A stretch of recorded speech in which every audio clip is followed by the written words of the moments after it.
Ada harga yang tidak pernah tertulis di atas kertas. Tidak ada kontrak, tidak ada tanda tangan, tidak ada saksi. Tapi harga itu nyata, dan dibayar dengan sesuatu yang tidak bisa dikembalikan. Ini bukan cerita urban legend. Ini bukan kisah yang beredar dari mulut ke mulut di warung kopi. Ini adalah kisah yang terjadi di sebuah gang kecil di pinggiran kota Malang, yang bahkan Google Maps pun kesulitan menemukannya. Kisah tentang seorang perempuan yang datang dari Pulau Dewata dengan membawa sesuatu yang lebih gelap dari malam. Namanya Wayan Sri. Perempuan berusia sekitar 40 tahunan, berkulit sawo matang, dengan rambut panjang yang selalu terurai, bahkan ketika angin tidak bertiup sekalipun. Ia tiba di Malang sekitar tahun 2019, menyewa sebuah rumah kontrakan tua di Gang Melati, sebuah gang yang hanya bisa dilalui satu motor dengan susah payah. Tidak ada yang tahu persis dari mana di Bali ia berasal. Ketika tetangga bertanya, ia hanya tersenyum dan menyebut nama sebuah desa kecil di pedalaman Karangasem, wilayah yang dikenal bahkan oleh orang Bali sendiri sebagai tempat di mana ilmu hitam masih dipelihara seperti warisan leluhur. Awalnya, Wayan Sri tampak seperti perempuan biasa. Ia berjualan nasi campur di depan rumahnya setiap pagi. Masakannya enak. Harganya murah. Dalam waktu 3 bulan, warungnya sudah ramai. Orang-orang datang dari luar gang hanya untuk nasi campur Wayan Sri. Tapi ada satu hal yang membuat beberapa tetangga merasa tidak nyaman. Wayan Sri tidak pernah terlihat tidur malam. Pak Sugeng, tetangga persis di sebelah kontrakan Wayan Sri, beberapa kali terbangun pukul 2 atau 3 dini hari karena suara aneh dari rumah perempuan itu. Bukan suara musik. Bukan suara televisi. Tapi suara seperti kepak sayap. Berat. Lambat. Dan diikuti bau harum melati yang sangat pekat, seperti seseorang meletakkan ratusan bunga melati tepat di bawah jendela kamarnya. Pak Sugeng tidak terlalu memikirkan hal itu. Ia berpikir mungkin Wayan Sri memelihara burung besar, atau mungkin memang ada pohon melati yang sedang berbunga lebat di belakang rumah. Ia orang rasional. Ia tidak percaya hal-hal seperti itu. Sampai anaknya sakit.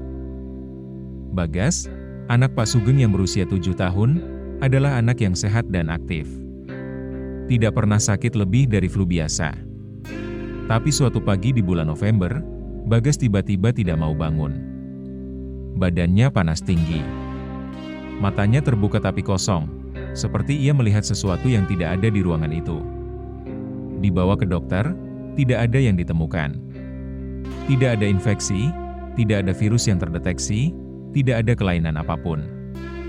Tapi kondisi Bagas terus memburuk. Dalam 3 hari, berat badannya turun drastis. Ia tidak mau makan. Kadang-kadang di tengah malam ia berteriak memanggil nama seseorang yang tidak dikenal siapapun di keluarganya. Sri. Sri datang.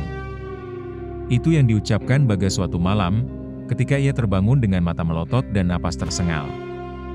Ibu Bagas, Bu Yanti, langsung merinding. Ia tidak pernah menyebut nama tetangga itu di depan anaknya. Tidak pernah. Bu Yanti mulai mengamati. Ia mulai memperhatikan bahwa setiap kali kondisi Bagas memburuk, pagi harinya warung Wayan Sri terlihat lebih ramai, rezekinya terlihat lebih lancar. Korelasi yang aneh. Korelasi yang menakutkan. Puncaknya adalah ketika Bu Yanti tidak sengaja melihat ke arah atap rumah Wayan Sri pukul 2.30 dini hari, saat ia keluar untuk mengambil air minum di dapur. Ia melihat sesuatu yang ia tidak bisa jelaskan sampai hari ini.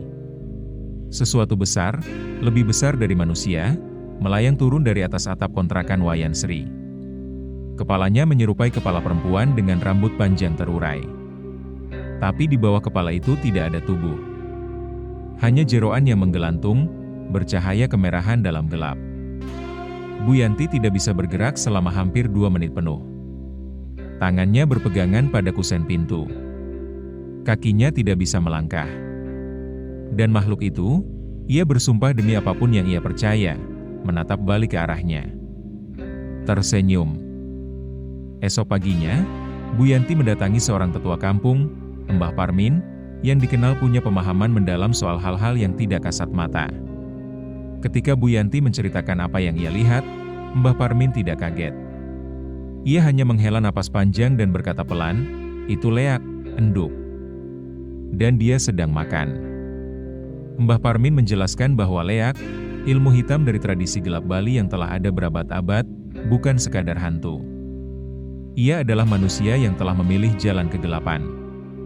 Manusia yang dengan sadar menyerahkan sebagian jiwanya kepada kekuatan jahat, dan sebagai gantinya mendapat kemampuan untuk menghisap energi, vitalitas, bahkan nyawa orang lain. Leak yang kuat tidak hanya bisa memisahkan kepala dari tubuhnya di malam hari. Leak yang kuat bisa melakukan sesuatu yang jauh lebih gelap, membuat perjanjian. Menukar nyawa orang lain, terutama nyawa anak kecil yang masih bersih dan penuh energi, dengan kekayaan, keberuntungan, atau perlindungan dari kekuatan gelap yang mereka sembah. Dan Wayan Sri, menurut Mbah Parmin, bukan Leak biasa. Ia adalah Leak yang sudah mencapai tingkatan tinggi. Ia tidak merantau ke Jawa karena mencari kehidupan baru. Ia merantau karena di Bali, kemampuannya sudah mulai diketahui. Ia butuh mangsa baru. Mangsa yang belum tahu. Mangsa yang tidak kenal. Anak kecil yang tinggal dekat Leak sedang dalam bahaya, kata Mbah Parmin. Energi anak-anak itu yang paling disukai. Paling murni. Paling lezat buat mereka. Bu Yanti pulang dengan lutut gemetar. Apa yang terjadi selanjutnya adalah sesuatu yang bahkan Pak Sugeng, sang ayah yang rasional, tidak bisa bantah sampai sekarang. Mbah Parmin datang ke rumah mereka malam itu dengan membawa beberapa perlengkapan, garam kasar, kemenyan, daun tertentu yang Bu Yanti tidak hafal namanya. Ia melakukan ritual perlindungan di sekeliling rumah, terutama di kamar Bagas. Tengah malam, sekitar pukul 1, sesuatu menabrak jendela kamar Bagas dari luar. Keras, seperti batu besar. Tapi ketika Pak Sugeng menyalakan lampu dan melihat keluar, tidak ada apapun. Tidak ada batu. Tidak ada bekas benturan di kaca. Yang ada hanya bau melati yang tiba-tiba sangat menyengat, lalu hilang dalam hitungan detik. Mbah Parmin yang menunggu di sudut ruangan hanya bergumam. Dia coba masuk. Tapi tidak bisa. Bagas malam itu tidur nyenyak untuk pertama kalinya dalam hampir 2 minggu. 3 hari setelah malam itu, Wayan Sri pergi. Kontrakannya ditinggal begitu saja. Barang-barangnya masih ada. Kompor masih di dapur. Pakaian masih tergantung. Tapi Wayan Sri tidak ada. Pemilik kontrakan melaporkan ke RT, lalu ke kelurahan. Polisi sempat memeriksa sebentar, tapi tidak menemukan indikasi kejahatan. Secara administrasi, Wayan Sri memang tidak pernah ada. Ia tidak pernah melapor ke RT, tidak ada KTP yang terdaftar, tidak ada data apapun tentang perempuan itu di kelurahan setempat.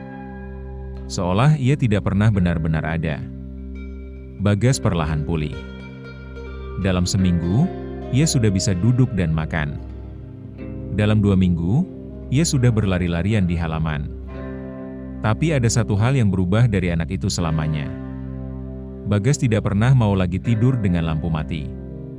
Dan sesekali, kalau Bu Yanti tidak sengaja membuat masakan berbau harum melati, Bagas akan berdiri diam di tengah ruangan, matanya menerawang, dan berkata dengan suara kecil, "Dia masih di luar, Bu. Dia nungguin." Mbah Parmin, ketika dimintai penjelasan terakhir tentang apa yang sebenarnya terjadi, hanya berkata satu kalimat yang hingga kini masih diingat oleh semua orang yang ada di ruangan itu. Lea tidak pernah benar-benar pergi. Mereka hanya pindah mencari meja makan yang baru. Di suatu tempat malam ini, di ganggang yang tidak kamu kenal, di kontrakan yang baru saja punya penghuni baru, mungkin ada perempuan dengan rambut yang tidak pernah bergerak ditiup angin, yang masakannya terlalu enak untuk masuk akal, yang tidak pernah terlihat tidur di malam hari. Dan mungkin di rumah sebelahnya, ada seorang anak kecil yang tiba-tiba tidak mau makan. Kamu tidak akan pernah tahu dari mana tetangga barumu berasal. Kamu tidak akan pernah tahu apa yang mereka bawa serta dalam koper mereka yang terkunci rapat itu.